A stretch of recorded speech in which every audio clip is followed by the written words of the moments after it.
मेघालय में जाकर राजा रघुवंशी का मर्डर हो गया। ग्रहों की दृष्टि हो तो सामने वाला लाइफ पार्टनर आपके खिलाफ तंत्र मंत्र की क्रिया कर सकता है, आपको मारने की क्रिया कर सकता है। कौन सी ऐसी राशियां जिनके सबसे ज्यादा ब्रेकअप होते हैं? छठे घर में आपका पार्टनर आपका संबंध बनाए और गुरु की दृष्टि वहाँ ना हो तो आपका जातक, आपका लाइफ पार्टनर आपको छोड़कर चला जाता है। सब कुछ सही था, लेकिन लास्ट में आकर कुछ ऐसा हुआ कि हमारी डील कैंसिल हो गई। मंगल कुंभ की राशि में बैठ जाता है तो लास्ट मोमेंट में काम जाके रुक जाते हैं। लॉटरी और सट्टा 3, 6, 9, 12 पैसा इनके पास आएगा ही आएगा, चाहे लोन से आए चाहे इनकम से आए। तो ये नौबत क्यों आती है कि लोग अपना घर तक गिरवी रख देते हैं? जॉब के स्टाइल से नहीं, बिजनेस के स्टाइल से। बुध, शुक्र और शनि आपकी वेट कर रहे हैं कि आप कब आएंगे और कब मैं आपको भविष्य तक नेम एंड फेम में लेके जाऊँ। ये कहना एकदम सही कि कन्या ही राशि है जिसके पास पैसा मैग्नेट की तरह खींचा चला आता है। भगवान का विशेष आशीर्वाद उनके ऊपर रहता है। तो दिल देने में सिंह राशि नंबर 1 है। लेकिन उनके दिमाग में क्या चल रहा है, दिल में क्या चल रहा है, तो लास्ट मोमेंट तक भी किसी को नहीं बताते। एस्ट्रोलॉजी उपाय से भी ज़्यादा कोच का काम करता है। कैसे हैं आप सभी? बहुत बहुत स्वागत है आप सभी का इस पॉडकास्ट में। मैं आप सभी के साथ हूं कंचन।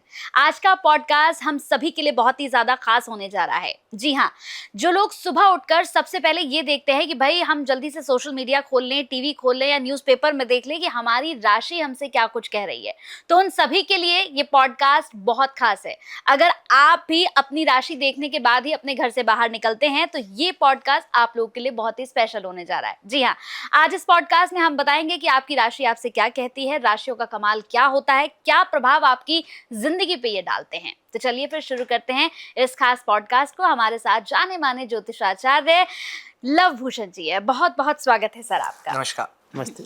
कैसे हैं सर आप? मैं अच्छा हूँ। सर, सबसे पहले आज इस पॉडकास्ट को जैसे ही मैंने शुरू किया, मैंने कहा कि ये उन लोगों के लिए बहुत ज़रूरी है जो सुबह उठते ही सबसे पहले अपनी राशियाँ देखते हैं और राशियाँ देखने के बाद ही अपने घर से बाहर निकलते हैं। सर, मेरा सवाल है कि आजकल सबसे पहले लोग उठते हैं, राशियाँ देखते हैं, फिर अपने घर से बाहर जाते हैं या कोई भी शुभ काम करते हैं, क्योंकि माहौल ही ऐसा है। लोग सोच रहे हैं कि पहले राशियाँ देख लें, उसके बाद ही घर से बाहर निकलें। तो इन 12 राशियों में से वो कौन सी राशि है सर जो सबसे ज़्यादा भाग्यशाली है? भाग्य के घर में यदि काल पुरुष के हिसाब से देखा जाए तो धनु राशि भाग्य के घर में बैठी है, तो धनु राशि ही सबसे ज़्यादा भाग्यशाली हुई। तो ऐसे लोगों के साथ में भाग्य चिपका रहता है। यदि बशर्ते मतलब भाग्य के जो धनु राशि है वह अच्छे सिग्निफिकेट दे रही हो, लेकिन धनु राशि वाले लोग बाकी राशियों की तुलना में ज़्यादा भाग्यशाली होते हैं। अच्छा जी, जिस तरह से अब हमने शुरुआत करी राशियों को लेकर, आज के डेट में ना सबसे ज्यादा युवा अब ज्योतिष की तरफ अट्रैक्ट हो रहा है। उन्हें लगता है कि जो ज्योतिष द्वारा राशियां बताई जा रही ना, वो बहुत इंपॉर्टेंट है उसकी लाइफ के लिए। तो मेरा सवाल यूथ को लेकर है, खास तौर पर लड़कों को लेकर, जो सबसे ज्यादा ना परेशान रहते हैं कि यार अभी तो रिलेशनशिप में आया था, कुछ टाइम चला, मेरा तो ब्रेकअप हो गया। तो वो कौन सी ऐसी राशियां जिनके सबसे ज्यादा ब्रेकअप होते हैं, दिल टूटते हैं जिनके? पंचम हाउस हमारी लव एंड रिलेशनशिप का हाउस है। यदि पंचम हाउस में केतु, शनि, राहु या मंगल यानी कि पापी और क्रूर ग्रह बैठ जाएं तो ऐसे जातक के रिलेशनशिप चल नहीं पाते हैं, वो बार बार टूट जाते हैं। और पंचम हाउस का स्वामी जितने ज़्यादा ग्रहों के साथ में संबंध बनाता है उतने ही जातक के लव एंड रिलेशनशिप में वह रहता है। तो पंचम हाउस इसका मुख्यतः सिग्निफिकेटर है ये जानने का कि आपका लव ब्रेकअप होगा या आपकी लव मैरिज होगी या ब्रेकअप चलेगा या नहीं चलेगा, आप लिव इन रिलेशनशिप में रहोगे, जातक आपके लिए ईमानदार होगा या नहीं होगा। बिल्कुल। एक बहुत इंपॉर्टेंट सवाल पूछने जा रही हूँ सर मैं। माहौल के हिसाब से जैसा माहौल चल रहा है, हम देख रहे हैं कि भाई आजकल क्या हो रहा है ना सर कि बीवियां जो हैं बड़ी आतंकी हो गई हैं। मतलब अपने पतियों को मार दे रही हैं, कोई ड्रम में डाल दे रहा है, कोई आपने अभी देखा कि मेघालय में जाकर राजा रघुवंशी का मर्डर हो गया। तो मेरा सवाल है कि आजकल ना खासतौर से लड़कों की ये टेंशन हो गई है कि भाई अब आने वाले समय में अगर शादी करेंगे तो पत्नी अच्छी मिलेगी, साथ निभाने वाली मिलेगी या नहीं मिलेगी? देखिए आजकल हम लोग क्या करते हैं, सिर्फ और सिर्फ कुंडली मिलान कर लेते हैं या फिर एक मांगलिक चेक कर लेते हैं जातक मांगलिक है या नहीं। इससे भी ज़्यादा इम्पोर्टेंट है कि आपका 7वां घर या फिर तुला राशि। यदि 7वां घर जो हमारी शादी का घर है, रिश्तों का घर है, उसका स्वामी छठे घर में बैठ जाए तो आपका आपकी वाइफ के साथ में या आपकी लाइफ पार्टनर के साथ में कोर्ट केस कचहरी तक हो सकता है। यदि 7वें का मालिक 7वें से 8वें में यानी कि दूसरे भाव में काल पुरुष कुछ कुंडली में देखा जाए। वैसे देखा जाए तो 7वें का 8वां क्या हो गया, सेकंड हाउस हो गया। सेकंड हाउस में बैठ जाए और वहाँ पे गुरु की दृष्टि ना हो और उस पर पापी ग्रहों की दृष्टि हो तो सामने वाला लाइफ पार्टनर आपके खिलाफ तंत्र मंत्र की क्रिया कर सकता है, आपको मारने की क्रिया कर सकता है, और ऊपर से मांगलिक हो या ऐसे दुष्प्रभाव आपकी लाइफ में ज़्यादा हो जाएं तो आपके ऊपर आपका पार्टनर इस तरीके का अटैक भी कर सकता है। और 7वें का 12वां यानी कि छठे घर में आपका पार्टनर आपका संबंध बनाए और गुरु की दृष्टि वहाँ ना हो तो आपका जातक, आपका लाइफ पार्टनर आपको छोड़कर चला जाता है बिना किसी बात का बताए कि मुझे अब आपके साथ में नहीं रहना है। तो इस प्रकार से आपकी कुंडली एक मजबूत सिग्निफिकेटर बनाती है आपकी लाइफ के संबंध में। अच्छा आचार्य जी, जैसे अभी आपने कहा कि कुंडली में योग होगा तो जीवन साथी मार भी सकता है, जैसे कंचन का सवाल था, राजा रघुवंशी को लेकर ही बात करी। जब इन दोनों की शादी हुई, इन दोनों की कुंडली मिलान हुआ तो इनके पंडित ने कुंडली मिलान किया होगा, कुंडली मिलान हुई तो देखा गया होगा, तब उनके पंडित ने क्यों नहीं पता लगाया कि इन दोनों की कुंडली में ऐसा योग बन रहे हैं कि इनकी पत्नी इन्हें मार सकती है, जबकि दोनों मांगलिक भी थे। देखिए ये एक बहुत बड़ा हमारे भारत में एक बहुत बड़ा तर्क वितर्क का विषय है। इस पर एक कभी हम कभी बहुत सारे एस्ट्रोलॉजर मिलकर तर्क वितर्क करें तब इस पर बात निकलेगी। अभी देखिए अभी तक भारत में शादी मिलान के लिए सिर्फ गुण मिलाए जाते हैं। गुण मिलाने का मतलब क्या कि आपके मेरे दोनों के गुण कितने मिलते हैं, मेरा नेचर आपके साथ में कितना मिलता है, यह सिर्फ और सिर्फ गुण मिला कर बताया जाता है। और इसमें सबसे इम्पोर्टेंट है नाड़ी दोष। यदि हमारे एस्ट्रोलॉजी में कहा जाता है कि नाड़ी दोष आपका नहीं मैच हो रहा तो ये शादी नहीं होनी चाहिए, आप मांगलिक नहीं है तो शादी नहीं होनी चाहिए। जबकि उससे भी ज़्यादा इंपॉर्टेंट है, मैं ये नहीं कहता कि ये इंपॉर्टेंट नहीं है जी। उससे भी ज़्यादा इंपॉर्टेंट है कि आपका 7वां घर आपकी फेवर में है या नहीं है। तो मैं भी कह रहा हूँ कि 7वें घर को भी मिलाना चाहिए। यदि आपकी दोनों की कुंडली में तलाक के योग हैं तो तलाक पक्का होगा, एक की कुंडली में तलाक के योग हैं और एक की कुंडली में तलाक के योग नहीं है तो तलाक बच जाएगा। तो ऐसे ही यदि दोनों का 7वें घर का मालिक एक का 8वें घर में बैठा गुरु ग्रह की वहाँ पे दृष्टि नहीं है तो इसका मतलब सामने वाला जो जातक है, लाइफ पार्टनर है, वो सामने वाले पे तंत्र मंत्र भी करेगा, सामने वाले को मारने की कोशिश भी करेगा कि अपने कई बार अपने ससुराल के साथ में या अपने पीहर के साथ में आपने देखा होगा ना, ऐसे के आज के नहीं हाँ, है, हाँ, हाँ। ये रामायण और महाभारत से चले आ रहे जी। हैं। तो ये चलते हैं और चलते रहेंगे क्योंकि ऐसा आपकी कुंडली में योग हैं। तो ये तो अब तो डिजिटल जी। मीडिया आ गए, हाँ, अब ऐसा पता लग हाँ, जाता है ऐसा कि पता लगे। सोनम बेवफा तो आज भी है। ये रामायण काल से महाभारत से काल से चलता है और ये चलता रहेगा। बिल्कुल। एक और सवाल है सर, जो अधिकतर हमने देखा है कि लोग आते हैं, पूछते हैं और आपके पास भी ज़रूर आते होंगे कि भाई आचार्य जी मेरा हाथ देख लीजिए या मेरी कुंडली देख लीजिए और बता दीजिए कि लव मैरिज का योग है या नहीं है। तो ये कैसे पता लगा जा लव सकता मैरिज है? का योग एस्ट्रोलॉजी के अंदर जागना चेक करना बहुत ज़्यादा मुश्किल नहीं है। पंचम घर हमारा लव एंड रिलेशनशिप का है और 7th हाउस रिश्तों का है। यदि पंचम घर का संबंध 7वें घर से बन जाए या 7वें का संबंध पंचम घर से बन जाए या इन दोनों का स्वामी एक जगह जाकर इकट्ठा जाकर बैठ जाए तो आपकी कुंडली में लव मैरिज के योग बन जाते हैं। तो इसको देखना, इसको चेक करना हमें बहुत ज़्यादा मुश्किल नहीं है। लव एंड रिलेशनशिप का संबंध, उसमें रिश्ते का घर का टेस्ट जब आएगा तभी तो लव रिश्तों में कन्वर्ट होगा। तो ये देख सकते हैं। लेकिन आचार्य जी लोग लव मैरिज तो कर रहे हैं, अरेंज मैरिज भी कर रहे हैं, खुशी खुशी कर लेते हैं कि भाई मेरी शादी हो गई, लेकिन शादियां तो चल भी नहीं पा रही हैं, कोई किसी को मार रहा है, कोई डाइवोर्स दे देता है। तो ये क्यों हो रहा है? कौन सी ऐसी राशियां जिनका सबसे ज्यादा डाइवोर्स हो रहे हैं, जिनकी शादी नहीं चल पा रही? कौन सी ऐसी राशि है ऐसा कहना मुश्किल है। अच्छा। तो ये संबंध मैं आपको ये कह रहा हूँ, ये डिपेंड करता है आपके टोटली 7th हाउस पे। 7th हाउस जो कि रिश्तों की स्थायित्व का घर है, रिश्तों की स्थायित्व का हाउस है। यदि वहाँ पर पापी ग्रह बैठे हों या फिर पापी ग्रहों की ज़्यादा दृष्टि हो तो आपके रिश्ते नहीं चल पाएंगे। जैसे मैंने आपको बोला कि 7th हाउस का मालिक छठे घर में बैठ जाए और वह पाप ग्रहों से युक्त हो जाए और गुरु ग्रह की वहाँ पर दृष्टि नहीं हो तो इस बात के पूरे पूरे योग बन जाते हैं कि आपका जो तलाक होने के योग है, आपकी 2 शादी के योग हैं, विधवा के योग हैं, विधुर के योग हैं। जैसे मान लीजिए लेडीज़ के केस में विधवा होता है और ये सब बातें हम एस्ट्रोलॉजी में आप बहुत आसानी से, मतलब आसानी से तो नहीं कह सकता, इसके बहुत सारे योग होते हैं। हाँ। एक योग मैं आपको ये बता देता हूँ, यदि 7वें घर में ड्यूल राशि बैठी हो, द्विवी स्वभावी राशि बैठी हो। अच्छा। ये हैं 3, 6, 9, 12 मिथुन, कन्या, धनु और मीन राशि। इन दोनों का इनका स्वामी भी ड्यूल राशि में जाके बैठ जाए। अच्छा। और फिर या फिर 9वें घर में, 7वें घर का स्वामी 9वें घर में बैठ जाए या फिर लगन में बैठ जाए तो फिर इस बात के पक्के रिश्ते हो जाते हैं कि आपकी 2 शादियां हो जाए। मतलब ये पॉडकास्ट आज उन लोगों के लिए बहुत फायदेमंद होने वाला है जो लव मैरिज करना चाहते हैं या अपने जीवन में कुछ भी करना चाहते हैं। आप उनको पूरा गाइड कर देंगे, वो ज्योतिष बन जाएंगे। आज से जितने आसानी से आप समझा रहे हैं ना, बहुत आसान तरीके से आप समझा रहे हैं हाँ, चीजें। तो ये एस्ट्रोलॉजी के अंदर बहुत सारे योग हैं, ये न्यूमरोलॉजी में हमें नहीं मालूम चलता है। जी जी। बिल्कुल, लेकिन आमिर फिर भी हम लोग देख रहे हैं कि आजकल ऐसा ज़माना आ गया है कि लव मैरिज हो या अरेंज मैरिज, लोगों का विश्वास ही पूरी तरह बिल्कुल। से उठ गया है। लोग अब लव मैरिज भी नहीं करना चाह रहे हैं, मतलब लोगों का कहना है कि नहीं भई अब रहने ही दो, क्योंकि लव मैरिज वाले भी जाकर मार दे रहे हैं। तो लोग लव मैरिज भी नहीं करना चाह रहे। मेरा सवाल है कि सर वो कौन-सी राशि है? क्योंकि हम देख रहे हैं कि बहुत सारी हत्याएँ हो रही हैं, सब कुछ हो रहा है, लेकिन फिर भी लव केसेस कम नहीं हो रहे हैं। प्यार-मोहब्बत तो फिर भी लोग कर ही रहे हैं।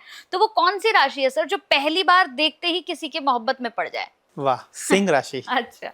सिंह राशि हमेशा लोग क्योंकि पांचवा घर कालपुरुष की कुंडली में लव एंड रिलेशनशिप का है, तो जिनके सिंह राशि है या जिनका सिंह लगन है, ऐसे जातक जहाँ पर भी जाते हैं तो सामने वाले का उन पर दिल आ ही जाता है।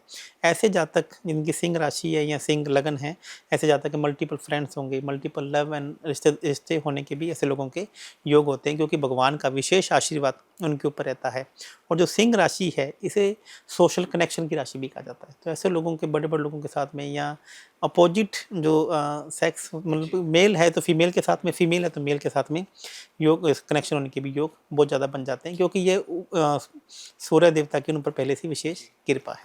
मतलब दिल देने में सिंह राशि नंबर 1 है। नंबर 1 लेकिन है। अगर हम रिश्ते निभाने की बात करते हैं ना सर, रिश्ते निभाने में ना लोग बहुत ज्यादा कंफ्यूज रहते हैं, समझ नहीं पाते कि रिश्ता निभेगा या नहीं निभेगा। तो वो कौन सी राशि के जातक होते हैं जो रिश्ते निभा पाते हैं अच्छे से? तुला राशि। अच्छा। तुला राशि के लोग रिश्ते निभाने में विश्वास करते हैं। रिश्ते बनाने में कौन विश्वास करता है? सिंह राशि के लोग। लेकिन रिश्ते निभाने में, अब जो तुला राशि वाले लोग हैं ना, वो बार बार दोस्त बदलना नहीं चाहते, वो बार बार पार्टनर नहीं बदलना चाहते, वो बार बार रिश्तों को खराब नहीं करना चाहते। तो जिनका तुला राशि है या तुला लगन है, ऐसे लोग एक ही रिलेशन को मेंटेन करना चाहते हैं और सामने वाले को भी समझते हैं, और सामने वाले का यदि रिश्ता खराब भी हो जाए तो उनसे वापिस से बना लेते हैं। आचार्य जी, अब हमने बहुत से ऐसे लोग देखे हैं और मेरी फ्रेंड लिस्ट में भी ऐसे बहुत से लोग हैं जो क्या करते हैं कि मेरी बातें तो जान लेते हैं आचार्य जी, मतलब मैं अपनी राम कथा उनको बताऊंगी तो बढ़िया से एकदम बैठ के सुन लेंगे, लेकिन अपनी कोई बात वो मुझे नहीं देते हैं। तो ये कौन सी राशि के लोग होते हैं जो अपनी बातें नहीं देते हैं? वृश्चिक राशि के लोग। अच्छा, इसको वृश्चिक राशि के जो लोग होते हैं वो अपने दिल में बहुत सारी बातें समा कर रखते हैं। ये वाटर एलिमेंट की राशि है। ऐसे लोग इमोशनल होते हैं, उनके दिमाग में क्या चल रहा है वो जल्दी से नहीं बताते हैं। हाँ, सामने वाले की बात सुन लेते हैं, सामने वाले को प्रॉब्लम सॉल्व भी बताते हैं, लेकिन उनके दिमाग में क्या चल रहा है, दिल में क्या चल रहा है, वो लास्ट मोमेंट तक भी किसी को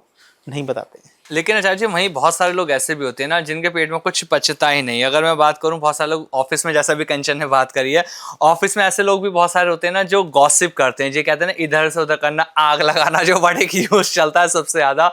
गॉसिप क्यून की अगर मैं बात करूं या किंग की, तो कौन सी राशि के जातक होते हैं? गुरु जब भी बुध राशि में बैठ जाए, कन्या राशि में जब भी बैठ जाता है, या फिर गुरु छठे घर में जब भी आप बैठ जाता है, तो छठे घर को आपके पेट में कहा जाता है, और वहाँ पे गुरु की राशि बैठ जाती है, तो ऐसे लोगों के जातक के पेट में बात पचती नहीं है। और ऐसे जातकों को ढोलची भी कहा जाता है। सही कहा आपने। तो ऐसे कोई भी बात इन्हें मालूम चल जाए, तो यदि आपको कोई भी बात फैलानी हो, अपने कहते हैं तो इसको बता दे, उसको ये कह देना कि किसी को बताना मत, सबको तो पता वो लग सबको बता जाएगा। देगा। तो गुरु जब भी छठे घर में बैठ जाए या कन्या राशि में जब बैठ जाता है, तो ऐसे लोगों को बात उनके पेट में नहीं पचती है। बिल्कुल जी। बता दें। आचार्य जी, कुछ ऐसी राशियां भी होती हैं जिनके लिए पैसा जो है वो पहले होता है और नेम फेम ये सब कुछ बाद में होता है, तो ये कौन सी राशि होती है? कन्या राशि। अच्छा। कन्या राशि के लोग ऐसे होते हैं, जैसे आप देखिए बहुत सारे फिल्म के डायरेक्टर्स हैं, प्रोड्यूसर्स हैं, उन्हें लगता है कि यार मुझे नेम एंड फेम से मतलब नहीं, मुझे पैसा आने से मतलब है। कन्या राशि के लोग को हमेशा इंटरेस्ट चाहिए, इंटरेस्ट की इनकम चाहिए, किराए की इनकम चाहिए, उन्हें सैलरी चाहिए। कन्या राशि वालों को लोगों के साथ आप जब भी बैठकर व्यापार की बात करेंगे तो बोलेंगे भैया मेरे इनकम पहले फिक्स कर दो, ज़्यादा कमाइए तो आप रख लो, पहले आप मेरा इनकम पार्ट फिक्स कर दो। तो कन्या राशि के लोग को पहले पैसा चाहिए, नेम एंड फेम बाद में चाहिए। फिर तो आचार्य जी, मतलब ये कहना एकदम सही कि कन्या ही राशि है जिसके पास पैसा मैग्नेट की तरह खींचा चलाता है। नहीं, कन्या नहीं, कन्या के अलावा 5 राशियां और भी हैं। अच्छा, और भी हैं जिन्हें पैसे की और इच्छा पूर्ति की राशि कहा जाता है। मैं भी बोलता हूँ कि अर्थ की जो राशियां हैं, यानी कि 2, 6, 10, वृषभ, कन्या और मकर राशि, और इसके अलावा इच्छा पूर्ति की राशियां, जो सोचोगे वो आपके साथ में हो जाएगा। मिथुन, तुला और कुंभ राशि, यानी कि टोटल 6 राशियां ऐसी हैं जिनके पास पैसा चुंबक की तरह मैग्नेट खींचा की चला तरह, जाता है। जी। पैसा इनके पास आएगा ही आएगा, चाहे लोन से आए चाहे इनकम से आए। अच्छा, आपको कैसे कमाना है ये आपको ये देखना डिपेंड है, करता ये है। आपको डिपेंड करता है। जी। बहुत से ऐसे लोग होते हैं आचार्य जी, हमने देखा है कि अगर हम बैठे हुए हैं और अचानक से अगर उनकी एंट्री होती है तो मतलब मन खुश हो जाता है, उनसे वाइब मैच हो जाती है कि भाई तुम आ गए हो ना, मतलब अब महफिल बहुत अच्छे से सजेगी। तो ये कौन सी राशि के लोग होते हैं? अगेन सिंह राशि, अच्छा। जो सिंह राशि वाले लोग होते हैं ना प्रॉब्लम सॉल्वर होते हैं। ये स्पोर्ट, इनके अंदर जो स्पोर्ट्समैनशिप है ये बहुत ज़्यादा होती है।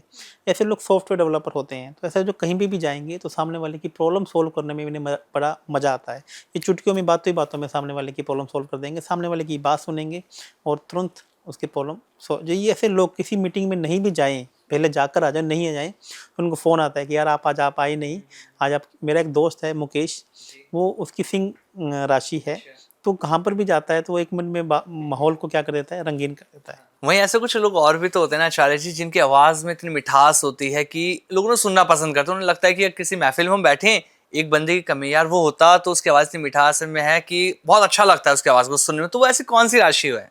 वृषभ राशि। अच्छा। वृषभ राशि के जो लोग होते हैं, या तो वृषभ राशि या वृषभ लगन के लोग होते हैं, तो ऐसे लोग वाणी के बहुत ज़्यादा मीठे होते हैं। ऐसे लोग जब भी बात करते हैं तो ऐसा लगता है कि कानों में मिश्री घुल रही है। जी जी जी। तो वृषभ राशि के लोग हमेशा खाने पीने के भी शौकीन होते हैं और ऐसी बातें करते हैं, ऐसी शेरो शायरी बातें करते हैं, ऐसी रोमांस की बातें करते हैं कि सामने वाले को कर्ण प्रिय लगती है। कुछ लोग ऐसे भी होते हैं आचार्य जी, मैंने देखा है, जिन्हें मिस्टर परफेक्ट या मिस परफेक्ट बनने की आदत है। मतलब जिंदगी भर सीखते रहेंगे, जिंदगी भर कुछ ना कुछ करते रहेंगे, लेकिन जब काम को एग्जीक्यूट करने की बात आती है तो वहां पर वो जीरो हो जाते हैं, वहां पर नहीं उनसे कुछ होता है। ये कौन सी राशि के लोग होते हैं? गुरु जब भी 10वें घर में आ जाए, जहाँ पर गुरु नीच के हो जाते हैं, या गुरु मकर राशि में आ जाए, तो ऐसा जातक हमेशा मिस्टर परफेक्ट बनने की कोशिश करता रहता है, हमेशा ही सीखता रहता है। उसे लगता है कि अभी भी मेरे में कमी है, अभी भी मेरे में कमी है, कहीं मैं कस्टमर में को सेटिस्फाई कर पाऊंगा या नहीं कर पाऊंगा। तो गुरु जब भी नीच के हो जाए, मकर राशि में आ जाए, तो जातक मिस्टर परफेक्ट बनने की कोशिश करता रहता है। जब आपने मिस्टर परफेक्ट की बात करी तो बहुत सारे कपल ना आज के डेट में ऐसे भी हैं, उनकी एक्सपेक्टेशन इतनी ज़्यादा बढ़ गई, उन्हें लगता है कि हमारी लाइफ के अंदर ना लग्जरी होना चाहिए, लंबी गाड़ी होना चाहिए, शॉपिंग पर डेली जाएं, ये करें वो करें, सारी चीज़ें होती हैं, जिसके चक्कर में ना वो क्रेडिट कार्ड से लोन लेना, इधर से लोन लेना, फंस जाते हैं इस चक्कर में।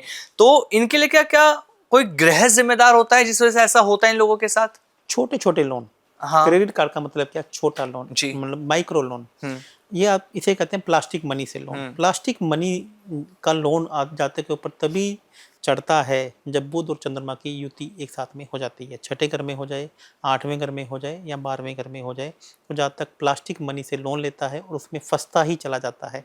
ऐसे जातक के पास सुबह से लेकर शाम तक क्रेडिट कार्ड वालों के या छोटे छोटे लोन, कहीं से 10,000 रुपये का लोन ले लिया, कहीं से 15,000 रुपये का लोन ले लिया, उन्हीं के ही फ़ोन आते रहते हैं। आचार्य जी, आजकल गोल्ड लोन जो है वो बड़ी आसानी से मिल जाता है, लेकिन ये सबके साथ नहीं होता है। हमने देखा है बहुत से लोगों को प्रॉब्लम भी होती है। तो वो कौन से योग होते हैं जो घर का जो सोना है वो गिरवी रखवा देते हैं? गुरु गुरु। जब भी बुध की राशि में बैठ जाए, बुध की भी कन्या राशि में जब भी बैठ जाता है, तो ऐसा जातक गोल्ड लोन ले तो उसको गोल्ड लोन को चुकाना भी मुश्किल हो जाता है, क्योंकि गुरु की दोनों राशियों में बुध ग्रह नीच के माने गए हैं, चाहे वो धनु राशि में हो, चाहे वो मीन राशि में हो।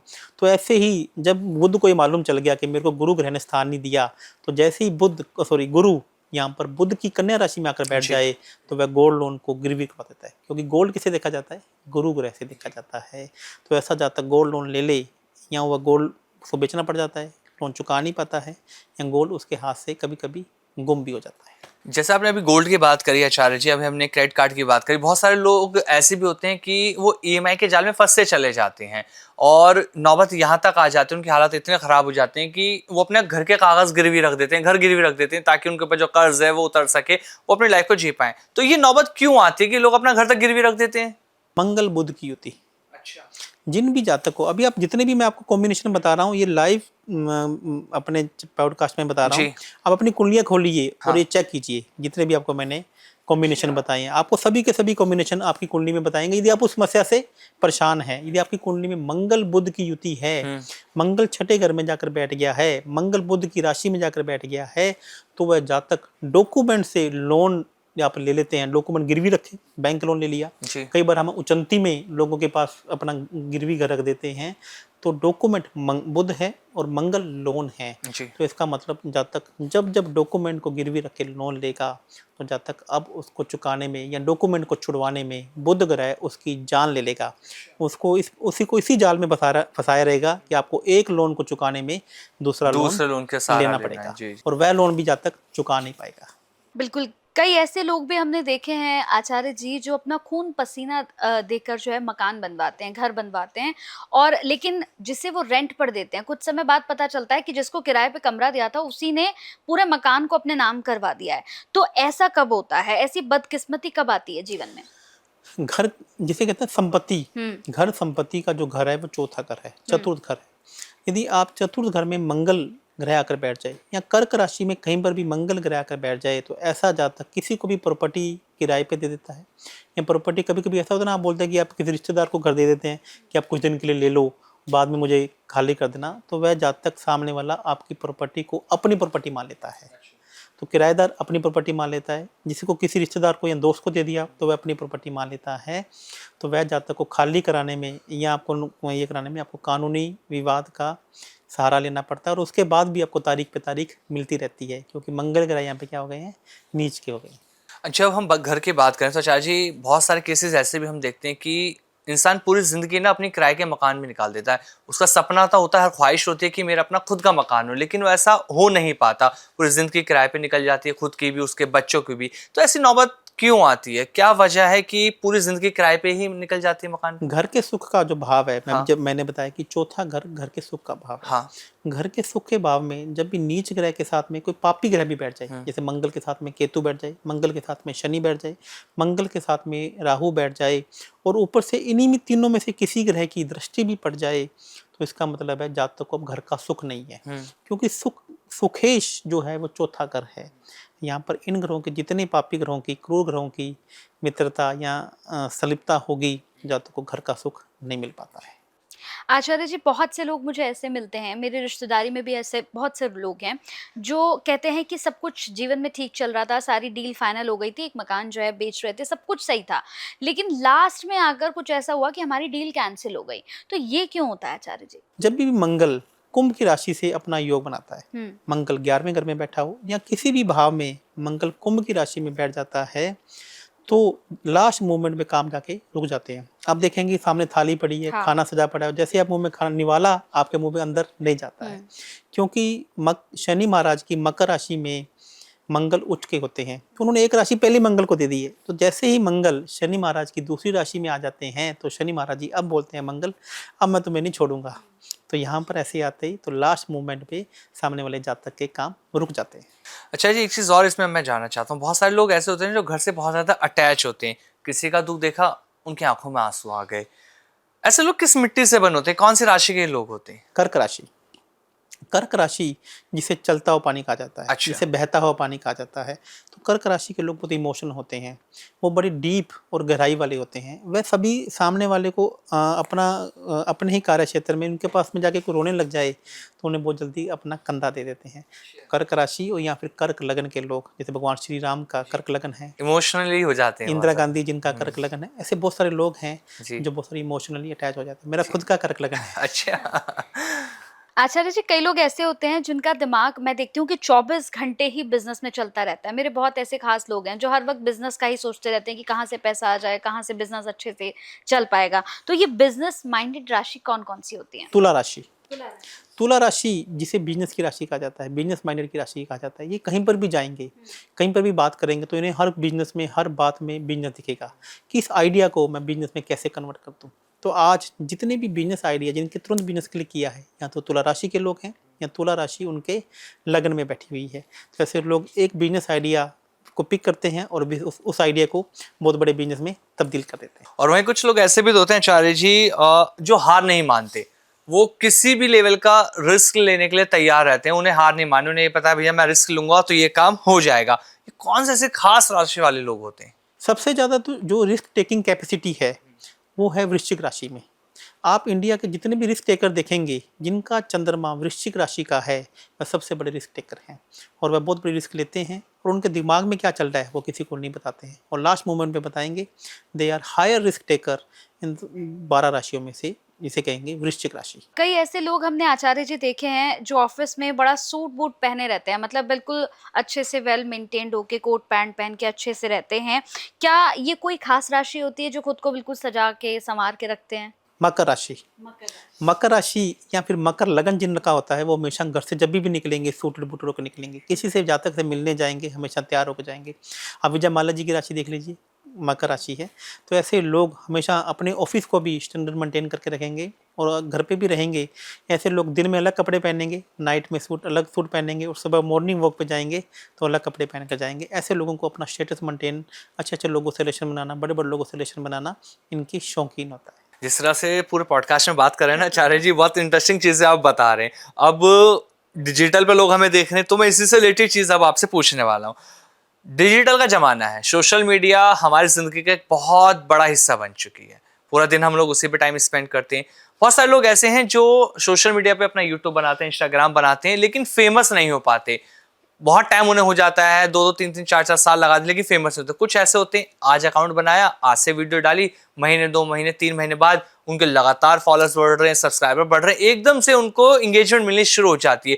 तो इसके पीछे क्या खास बात होती है कि अचानक से वो इतना फेमस हो जाते हैं, उन्हें खुद पे यकीन नहीं होता? वायु तत्व की राशियां, वायु तत्व यानी कि एयर एलिमेंट। अच्छा। एयर एलिमेंट की 3 राशियां होती हैं, 3, 7, 11, मिथुन, तुला और कुंभ राशि। जी। इन्हें भगवान की तरफ से आशीर्वाद है कि आप सोशल मीडिया पे आइए और आपको आगे मैं बढ़ाऊंगा। अब देखिए कुछ लोगों का कंटेंट देखिए बिल्कुल भी अच्छा नहीं है, कुछ लोगों की एडिटिंग देखिए बिल्कुल भी अच्छी नहीं है, फिर भी भगवान का आशीर्वाद उनके साथ में है। एक एक रील में मिलियंस उनके व्यू आ रहे हैं।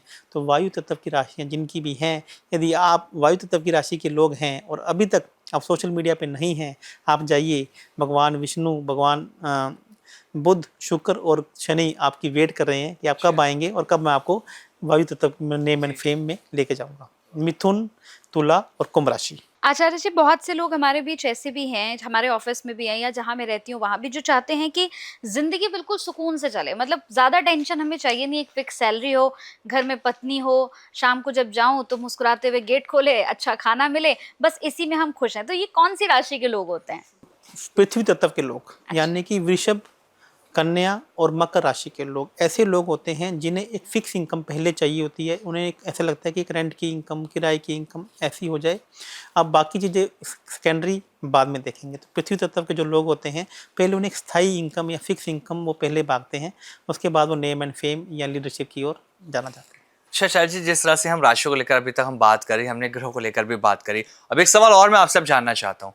बहुत सारे लोगों को लगता है कि मेरी राशि में शेयर मार्केट का योग नहीं है, क्योंकि कुछ लोगों को लगता है कि आज मैंने अपनी राशि देखी, इसमें लिखा है कि अगर शेयर मार्केट में पैसा लगाया तो पैसा डबल। तो वो कौन सी राशि होती है जिन्हें शेयर मार्केट से सबसे ज्यादा लाभ मिलता है? शेयर मार्केट की मैं बात करूं तो पंचम हाउस, जी। जो पंचम हाउस शेयर मार्केट से, सट्टा मार्केट से देखा जाता है। बिना मेहनत का पैसा यानी कि छठा घर। हाँ। तो ऐसा अब शेयर मार्केट में 2 हाउस आपके लिए बहुत अच्छे से काम करते हैं, पहला 5वां घर और छठा घर होता है बिना मेहनत का पैसा। जी। इन दोनों हाउस के मालिक यदि आपस में युति बनाकर एक जगह बैठ जाएं तो इसका मतलब है आपको पैसा शेयर मार्केट से आएगा ही आएगा। अच्छा। और इन शॉर्ट समझें, सूर्य और बुध ग्रह की युति बन जाए, 5वें घर का जो स्वामी है वह सूर्य ग्रह है और छठे घर का स्वामी बुध ग्रह है, तो आपको शेयर मार्केट से पैसा कमाने में बहुत सहूलियत रहती है, लगातार उनको उसमें लाभ मिल सकता लाभ है। मिल सकता और वहीं एक चीज और होती है, लॉटरी और सट्टा। इसमें भी लोग ना राशि बहुत आजमाते हैं कि यार मेरी राशि में क्या लॉटरी और सट्टा लग सकता है, तो क्या इसके बारे में भी कुछ है? अचानक से पैसा आना, हाँ। जैसे मैंने बोला बिना मेहनत के पैसा आना, जी। तो ये शेयर मार्केट का मतलब है, या किराए की इनकम या हाँ। ब्याज की इनकम। जी। अचानक से धन आना, अचानक से पैसा आना, हाँ। लॉटरी से पैसा आना, तो इसका मतलब 8वां भाव जो आपको एक ही दिन में करोड़पति बना देता है। यदि 8वें भाव का स्वामी 11वें घर में बैठा हो दूसरे भाव से लिंक बनाकर, तो आपकी कुंडली में एकदम से पैसा आने का, लॉटरी से, सट्टे से, जुए से या 2 नंबर की इनकम से पैसा आने का योग आपकी कुंडली में बन जाता है। आचार्य जी, कई लोग ऐसे होते हैं जो अक्सर कहते हैं कि हमारे घर में आज पंखा खराब हो गया, फ्रिज खराब हो गया, ट्यूबलाइट चलते चलते बंद हो गई, अचानक से घर में जो भी इलेक्ट्रॉनिक जो सामान है हमारे पास वो कुछ ना कुछ खराब हो रहा है। तो ये क्यों होता है? कौन सी राशियों के साथ ज्यादा होता है? ये राहु ग्रह से देखा जाता है। राहु ग्रह से। जो इलेक्ट्रॉनिक आइटम है, जितने भी इलेक्ट्रॉनिक आइटम, यदि आपके घर पे इलेक्ट्रॉनिक आइटम खराब हो रहे हैं, गाड़ी का साइड का मिरर टूट गया है, आपके घर का शीशा टूट जाता है, शीशा और दर मिरर मतलब ग्लास में फ़र्क है यहाँ पे, तो और घर के इलेक्ट्रॉनिक आइटम बार-बार ख़राब हो रहे हैं, तो इसका मतलब राहु ग्रह अब आपको ख़राब सीटिंग फैक्टर दे रहा है और वो आपको पहले से ही संकेत दे रहा है कि कोई ना कोई आपके साथ में फ्रॉड हो सकता है, ऑनलाइन फ्रॉड हो सकता है, तो बच के रहिएगा। तो यानी कि प्रकृति अब आपको संकेत दे रही है। अच्छा जी, घर के बाद अगर हम बात करते हैं तो लोगों की ख्वाहिश होती है कि मेरे पास एक लग्जरी गाड़ी हो। हर किसी की ख्वाहिश है कि यार मेरे पास अगर कम सैलरी भी है तो उसके अकॉर्डिंग गाड़ी हो, जिसपे ज़्यादा पैसा लगता है, एक लंबी चौड़ी गाड़ी हो। तो आपके पास गाड़ी होगी या नहीं होगी, कैसे पता लग सकता है? शुक्र ग्रह, अच्छा। यदि आपके पास में शुक्र ग्रह आपको मजबूत सिग्निफिकेटर दे रहा है, तो आपको बड़ी गाड़ी, बड़ा घर, बड़ा बंगला देने से आपको कोई रुक नहीं सकता है। यहाँ जी। पे एक बुध और शुक्र ग्रह की एक युति होती है, जो आपको बड़ा गाड़ी और बड़ा घर दोनों प्रोवाइड करती है। आचार्य जी, गाड़ी की बात तो हो गई, ठीक है, गाड़ी आपने बता दिया कि कैसे आती है, कौन से ग्रह से देखा जाता है, लेकिन कई लोगों को हमने देखा है कि गाड़ी बार-बार पंचर हो जाती है, गाड़ी बार-बार खराब हो जाती है, तो क्या इसमें भी कोई बात होती है या फिर ये खामखा में लोग परेशान होते हैं? नहीं, जब भी शनि ग्रह खराब हो जाते हैं, तो आपकी गाड़ी पंचर होगी, और अच्छा। जब शुक्र ग्रह खराब होंगे, तो गाड़ी बार-बार खराब होगी। अच्छा। टायर, रबड़ जो है वो शनि ग्रह से देखा जाता है, और जो गाड़ी है वो शुक्र ग्रह से देखी जाती है। यदि आपका शुक्र नीच का है, शुक्र खराब है, तो आप देखेंगे गाड़ी में खरोंचे पड़ जाएंगी, गाड़ी किसी टच हो जाएगी, गाड़ी चलते-चलते आपकी खराब हो जाएगी, और टायर पंचर होता है तो शनि ग्रह कहीं न कहीं ज़्यादा खराब होता है। अच्छा जी, अब मैं आपसे ना एक उपाय भी जानना चाहता हूँ। बहुत सारे लोग ऐसे होते हैं जिनके पास पैसा एकदम आता है और अचानक से चला भी जाता है। तो ऐसी कौन सी दिक्कत उनकी कुंडली में है या कौन सा ग्रह उनका खराब है जिस वजह से ये होता है कि पैसा आया और चला गया? तो अपने पैसों को कैसे संभालेगा, इसके लिए कोई उपाय है आपके पास? दूसरे घर का स्वामी जी। यदि 8वें घर में बैठ जाए, हाँ। या फिर दूसरे घर का स्वामी 12वें घर में जाके बैठ जाए, तो ऐसे जातक के पास पैसे का आना जाना लगा रहता है। अच्छा। पैसा इसके हाथ में टिकता नहीं है। जी। पैसा एकदम से आएगा और पैसा एकदम से चला जाएगा। यदि आप चाहते हैं कि पैसा आपके पास आ जाए और पैसा आपके पास जाए नहीं, जी। तो आपको स्वीपर्स को यानी कि क्लीनर्स को आपको दूध की खीर या ठंडा दूध आपको पिलाते रहना चाहिए। मतलब आपका ये उपाय करोड़पति बना सकता है। क्योंकि एक छोटा सा उपाय जी। आपको एक बड़ी से बड़ी समस्या से बाहर भी निकाल सकता है। और जब बात होती है आचार्य भूषण जी के उपाय की, तो सबसे ज्यादा कारगर साबित भी होते हैं। हमने बहुत सारे रील देखे हैं आपके, जो करोड़पति बनाने के उपाय हैं या किसी तरह के उपाय जो आपने बनाए, लोगों ने करे, उन्होंने फायदा मिला। अब बात करते हैं सिविल सर्विस वालों को लेकर। बहुत सारे लोग ऐसे होते हैं जो सिविल सर्विस की तैयारी तो करते हैं लेकिन उनका क्लियर नहीं हो पाता। तो कौन सी राशि के लोग होते हैं? देखिए, यहाँ पे सिविल सर्विस का मतलब है किसी भी प्रकार की जॉब है तो वह छठे घर से देखी जाती है। जी। और जॉब के अंदर स्थायित्व 7वां कर देता है। जैसे मैंने आपको बताया, रिश्तों में स्थायित्व भी 7वां कर देता है। तो स्थायित्व का जो घर है वो 7वां घर है। यदि छठे घर का मालिक और 7वें घर का मालिक एक साथ में युति बनाकर बैठ जाता है, तो आपकी नौकरी में स्थिरता होगी, नौकरी पक्की होगी। और इसके साथ में 2 ग्रह ऐसे हैं, सूर्य और गुरु ग्रह, जो आपको ये दिखाते हैं कि आपको गवर्नमेंट से प्रॉफिट होगा या नहीं होगा। अच्छा। गवर्नमेंट से आपको बेनिफिट होगा या नहीं होगा। तो ये हर जातक की एक अलग अलग कुंडली है, जिसको देख के बताया जाता है कि आपको प्राइवेट जॉब में जाना चाहिए जी। या आपको सरकारी नौकरी में जाना चाहिए। यदि सूर्य गुरु आपकी फेवर में नहीं बैठे हैं, तो आपको सरकारी नौकरी में नहीं जाना चाहिए, आपको प्राइवेट नौकरी में जाना चाहिए। आपकी जॉब बड़ी होगी या छोटी होगी, ये भी हम देख के बता सकते हैं। छठे घर का संबंध यदि 7वें घर से नहीं बन रहा है, तो आपकी जॉब छोटी होगी। अच्छा जी, एक आखिरी सवाल और। जो लोग कंफ्यूज रहते हैं कि मुझे बिजनेस करना चाहिए या मेरे लिए जॉब सही है, क्योंकि ना लोग कंफ्यूजन में रहते हैं। उन्हें लगता है कि मैं जॉब करूंगा तो सब सही चलेगा, किसी को लगता है कि नहीं यार जॉब नहीं करनी, बिजनेस करना है। तो ये कौन से राशि के लोग होते हैं जिनका माइंड ना डाइवर्ट रहता है, एक जगह टिक नहीं पाता, डिसीजन नहीं ले पाते हो? देखिए, यहाँ पर फिर एक कुंडली देखकर ही इसको बताया जाता है। अच्छा। जैसे मान लीजिए कि जो कन्या राशि के लोग हैं वह जॉब लवर होते हैं, और जो तुला राशि के लोग हैं वो बिजनेस लवर होते हैं। जी। तो मान लीजिए कि आपका बिजनेस भी आप कर रहे हैं, और आपको तो फिर आपको अपना बिजनेस करने का सिस्टम चेंज करना पड़ेगा। कई बार कन्या राशि के लोग बिजनेस कर लेते हैं, तो ऐसे जातक को अपना बिजनेस करने का स्टाइल चेंज करना पड़ेगा। इन्हें अपना बिजनेस जॉब के तरीके से करना पड़ेगा। देखो, आप देखते होंगे कई बार बहुत सारी दुकानों के बाहर या शोरूम के बाहर लिखा होता है खुलने का समय 10 बजे हाँ। और बंद करने का समय 7 बजे। तो वह उसी स्टाइल से काम करेंगे तो उनके पास जातक ग्राहक आएंगे। यदि वह दुकानों का लिमिटेड टाइम कर देंगे तो उनका काम नहीं चलेगा। जी। और उसी प्रकार से यदि कन्या राशि वाले लोग जॉब, तुला राशि वाले लोग जॉब करते हैं, तो उन्हें अब जॉब के स्टाइल से नहीं, बिजनेस के स्टाइल से करनी है। तो उन्हें अब अच्छा। बॉस को, जब तक बॉस वहाँ बैठे हैं तब तक उनको घर पे नहीं जाना है। यदि बॉस से पहले वो घर पे चले गए तो बॉस उनको जॉब से निकाल भी सकता है। जी। तो ये आपकी कुंडली में योग है। तो छठा घर और 7वां घर भी हमें बताता है। तो ये मेरे कहने का मतलब है, बाकी लोगों की तरह देखिए मैं उस अभियान में लगा हूँ हाँ। जहाँ पे एस्ट्रोलॉजी आपको डिसीजन देगी, आपको निर्णय देगी। तो दोस्तों आप ये समझेंगे कि एक छोटा सा उपाय सबके लिए बराबर काम करेगा, ऐसा नहीं हो सकता है। उसके लिए कुंडली का विश्लेषण बहुत कुंडली का जरूरी है। विश्लेषण बहुत ज़्यादा ज़रूरी है और मुझे भी मालूम है कि मैं एक अभियान में लगा हूँ, मैं आपको योग बताने में लगा पड़ा हूँ। जी मुझे हो सकता है कि थोड़ा समय लगे, लेकिन जी। जीत हमारी ही होगी।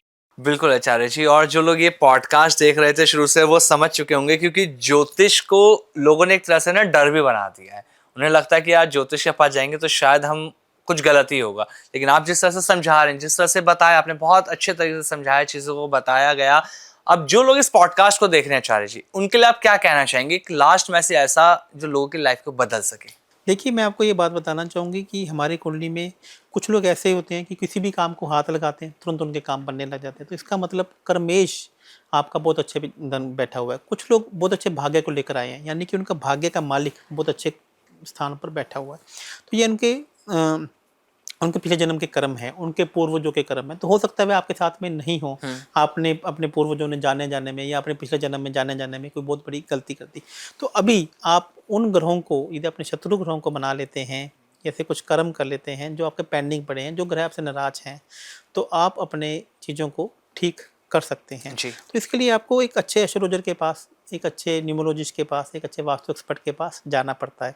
अब हर आदमी अपने आप को बेस्ट कहता है, तो मैं कहता हूँ कि मैंने अपनी लाइफ चेंज की है। मैंने जी आज अपने आप को अरबपति खरबपति बनाया है और मैं वो एस्ट्रोलॉजर हूँ जिसने डंके की चोट पे अपने आप को साबित किया है, ट्रू किया है। तो मैं इतना कहना चाहता हूँ, आपने मेरे को भी सुना, आप लोगों को भी सुनिए। किसी के पास जाने से पहले उसको पहले सुनिए, बिल्कुल सर। उनके चेहरे के भाव समझिए, उससे कॉन्फिडेंस समझिए कि कोई बनावटी बातें कर रहा है या कोई एक्चुअल बातें कर रहा है।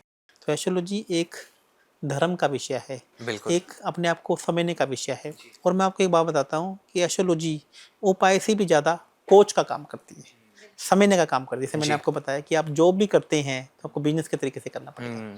अब आप बिजनेस भी करते हैं तो आपको जॉब के तरीके से करना पड़ेगा। तो ये उपाय से भी ज़्यादा चीज़ें आपको बताती हैं, आपको एक गाइड करती हैं कि आपका काम करने का तरीका, आपको चीज़ें इस तरीके से आप कब कहाँ कैसे क्या कैसे करना करना है। अब कुछ लोगों की मैं बताता हूँ, ऐसे एक दिन की कुंडली होती है, जी एक रात की कुंडली होती है।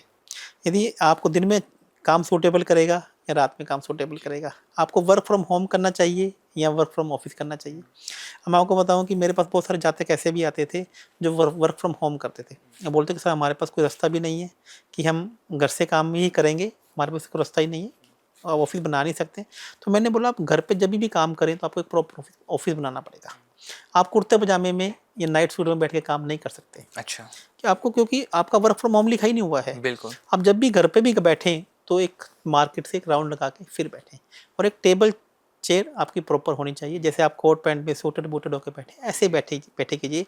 आपको एक ब्रेक लंच करना है या जब ऑफिस छोड़ते तो ऐसे ही छाना, ऐसे नहीं कि जब भी मन किया घुस गए घर के अंदर, जब भी मन किया अरे भाई फिर मेरे लिए चाय लेकर आओ, अभी भाई मेरे लिए लेकर आओ, तो ऐसा आपको नहीं करना। जैसे ही उन्होंने ये किया उनका काम चल पड़ा।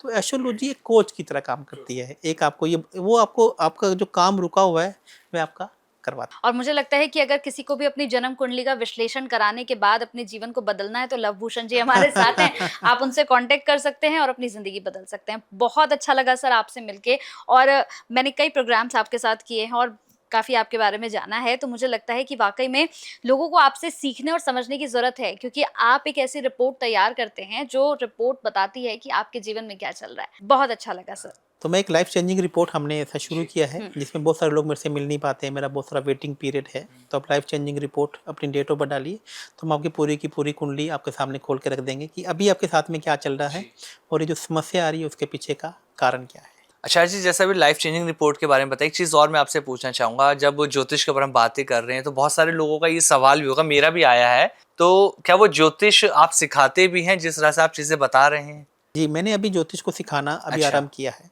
तो ये ज्योतिष को सिखाना मैंने इसलिए आरंभ किया है कि हमारे भारत में जो प्राचीन ज्योतिष जिन्होंने सीखा था, वह इनके रहस्यों को अपने साथ में लेकर चले गए। अच्छा। तो ये मेरी बड़ी अच्छी खुशकिस्मती थी कि मेरे गुरुजी ने मेरे को एस्ट्रोलॉजी के बारे में वो गूढ़ रहस्य बताई, वो सब चीज़ें बताई जिन्हें मैं आज एस्ट्रोलॉजी के माध्यम से जी। लोगों को समस्याओं का सोल्व कर रहा हूँ। तो आज मेरे मन में ये इच्छा है कि हम भारतवंशी पूरे विश्व में राज करें, तो ये सनातन धर्म का डंका घर घर में बजे। तो इसको लिए मैंने एस्ट्रोलॉजी को सिखाने का एक प्रण लिया है, जिसमें जितना मेरे को ज्ञान नॉलेज मेरे गुरु ने दी है, जी मैं कोशिश करता हूँ कि वह सभी चीज़ें मैं सामने वालों को सिखाऊं। चलिए, बहुत बहुत थैंक यू सर, बहुत बहुत शुक्रिया, आपने अपना कीमती समय दिया और इतना अच्छा ये पॉडकास्ट गया है, लोग इसे बहुत पसंद करेंगे। Thank you so much sir. Thank you so much sir, धन्यवाद। नमस्कार सर।